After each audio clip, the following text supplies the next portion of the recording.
mga ka-ice business.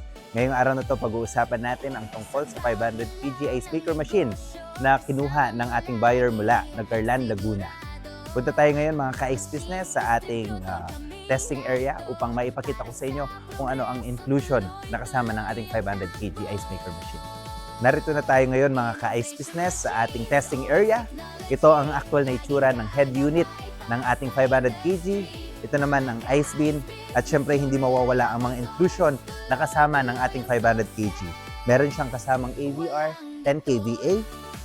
Meron siyang kasamang reverse osmosis or ang tinatawag natin purifier system.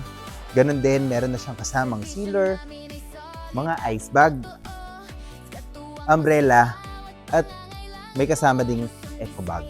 So ready na ang ating client para siya ay magnegosyo ng yelo sa kanilang mga lugar. Kaya kung kayo po ay nais nyo din na magkaroon ng negosyo ng katulad ng pag-ice selling, maaari nyo po kaming i-message sa aming Facebook page. Maaari nyo din po kaming subscribe sa aming YouTube channel. At maaari nyo po kaming tawagan sa aming mga cellphone number. Maraming salamat po and to God be the glory.